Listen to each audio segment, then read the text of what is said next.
Hello friends, এখানে একটা ছোট্ট ইভিনিং স্ন্যাক্স তোমাদের কাছে নিয়ে চলে এসেছি। তো এখানে আমি পেঁয়াজ কুচি, লঙ্কা কুচি দুটো কুচিয়ে নিয়েছি। তো এখানে এই বাটির আমি 2 বাটি সুজি দিয়েছিলাম আর 1 বাটি বেসন দিয়েছিলাম। তাতে আমি দিয়েছিলাম নুন, হলুদ, গোলমরিচ দিয়ে, আর এটার মধ্যে পেঁয়াজ আর ওই কাঁচা লঙ্কাটাও দিয়ে দিয়েছিলাম।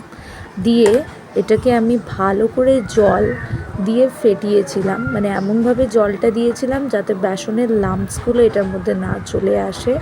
তো এটাকে আমি ভালো করে ফেটিয়ে নিয়ে এটা সাইডে রেখে দিয়েছিলাম যাতে সুজিটা ভালো করে জলটা টেনে নেয়। আর এখানে একটা জায়গায় একটু সামান্য তেল দিয়ে এটার মধ্যে ফোড়ন দিয়ে নিচ্ছি। এই যে কালো সর্ষে ইউজ করছি, আর তার সাথে ইউজ করছি গোটা জিরে আর কারি পাতা। এটার মধ্যে সব দিয়ে আমি একটু দূরে সরে গেলাম, কারণ প্রচণ্ড বেশি ছিটাটা আসছিল বলে। এটাকে ভালো করে আমি ভেজে নিয়েছি।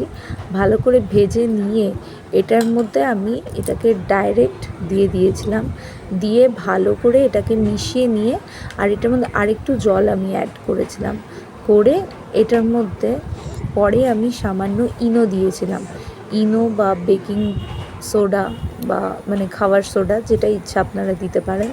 দিয়ে এটাকে ভালো করে আমি ফেটিয়ে নিয়ে একটা চাটু বসিয়ে ওর মধ্যে সামান্য তেল গরম করে এই ব্যাটারটাকে ঢেলে দিয়েছিলাম, আর গরম গরম সুজি আর বেসনের চিলা বানিয়ে ফেলেছিলাম।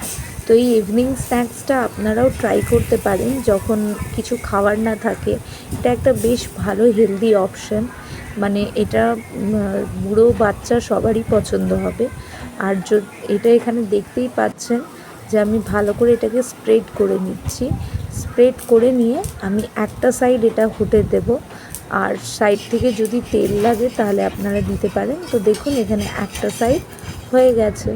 তো গরম গরম চিলা রেডি।